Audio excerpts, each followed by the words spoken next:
तो पिछले कुछ दिनों से इंडियन स्टॉक मार्केट में एक रैली चल रही है और ज्यादातर आईपीओस ऐसे फेज में ही लॉन्च होते हैं। तो आज एक नए आईपीओ नेटवर्क टेक्नोलॉजीज की बात करेंगे। तो नेटवर्क टेक्नोलॉजीज इंडिया में high and computing solutions provide करने वाली सबसे बड़ी कंपनीज में से एक है। थोड़ा और डेप्थ में जाए तो इस पर्टिकुलर सेगमेंट में, इस पर्टिकुलर सेक्टर में one of the leading OEM company है। ओईएम का मतलब होता है कि ओरिजिनल इक्विपमेंट मैन्युफैक्चरर। तो मतलब ये कंपनी इस सेक्टर में जो फिनिश्ड गुड्स बनाने वाली जो कंपनीज हैं, उनके फिनिश्ड गुड्स के लिए जो जरूरी छोटे बड़े कंपोनेंट्स की जरूरत होती है, उनको मैन्युफैक्चर करने का काम करती है। तो इवेंचुअली हम ओईएम को B2B यानी बिजनेस टू बिजनेस भी कह सकते हैं। तो एक लंबे समय का एक्सपीरियंस रखने वाली ये company servers, storage, backups and high performance computing system को प्रोवाइड करने का काम करती है। अब ये हाई परफॉर्मेंस कंप्यूटिंग सॉल्यूशंस को हम इस तरह से समझ सकते हैं कि ये कंपनी ऐसे एक सुपर कंप्यूटर टाइप सिस्टम को रेडी करके देती है कि जिसमें बहुत सारा डेटा प्रोसेसिंग, मल्टीपल कमांड्स और कॉम्प्लेक्स कैलकुलेशंस को एक साथ रन करने की एबिलिटी होती है। तो मतलब इवेंचुअली बहुत सारा थाउजेंड्स ऑफ कंप्यूटिंग पावर को एग्रीगेट करके, कंबाइन करके एक ऐसा मल्टीटास्कर प्रोड्यूस किया जाता है।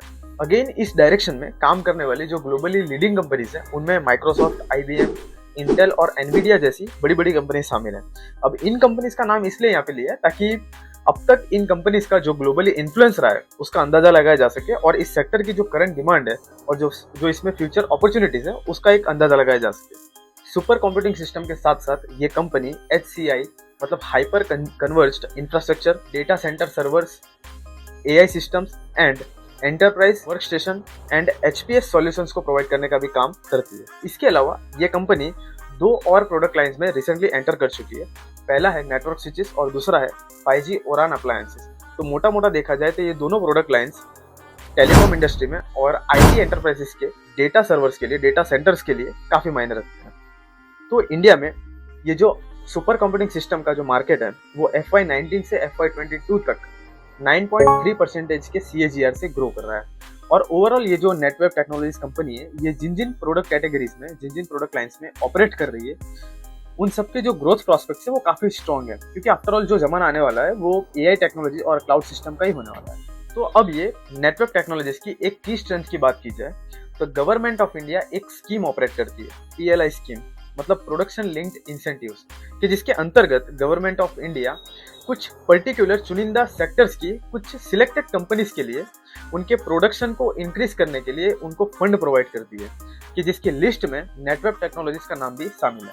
तो अब फाइनली नेटवर्क टेक्नोलॉजीज की IPO डिटेल्स कुछ इस तरह से है। टोटल इश्यू साइज 631 करोड़ है। इसमें से जो फ्रेश इश्यू है वो 206 करोड़ का है और जो ऑफर फॉर सेल है वो 425 करोड़ का है।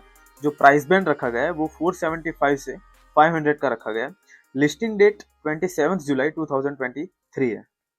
कंपनी का कहना यह है कि वो इस IPO के द्वारा जनरेट किए गए नए कैपिटल का इस्तेमाल कैपिटल एक्सपेंडिचर में, वर्किंग कैपिटल में और उनके कुछ पुराने जो क्रिटिकल डेट हैं उनको ओवरकम करने के लिए कर सकते हैं। तो फाइनली कंपनी के पिछले 5 साल के कुछ की फाइनेंशियल पैरामीटर्स इस तरह से। रेवेन्यू 2022 में 156 करोड़ का था, 2021 में 142 करोड़ का है, 2022 में 247 करोड़ का है और 2023 में 444.97 मतलब ऑलमोस्ट 445 करोड़ का है।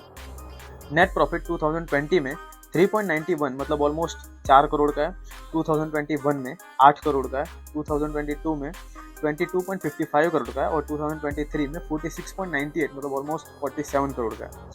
एसेट्स जो है वो 2020 में 50 करोड़ का है, 2021 में 108.87 मतलब ऑलमोस्ट 109 करोड़ के हैं, 2022 में 147.50 करोड़ के हैं और 2023 में 265.29 करोड़ के हैं। डेट कुछ इस तरह से कि 2020 में 10.52 करोड़ है, 2021 में 14 करोड़ के आसपास है, 2022 में 14.44 करोड़ के आसपास है और 2023 में 9.31 करोड़ है। तो मतलब ओवरऑल फाइनेंशियल के अकॉर्डिंग कंपनी की जो ग्रोथ स्टोरी है वो काफ़ी अच्छी है। अब यहाँ पे जो कंपनी का जो PE रेशियो है वो 54.22 के अराउंड है और जो इंडस्ट्री PE है वो 79.82 है। यहाँ पे जो net debt to equity ratio है वो 0.3% के अराउंड है, मतलब काफ़ी मैनेजेबल है। मतलब फाइनेंशियल के अकॉर्डिंग कंपनी की जो ग्रोथ स्टोरी है वो पिछले 5 साल से काफ़ी अच्छी है और लास्ट 1 ईयर में तो लगभग डबल का जंप लगाया हुआ है।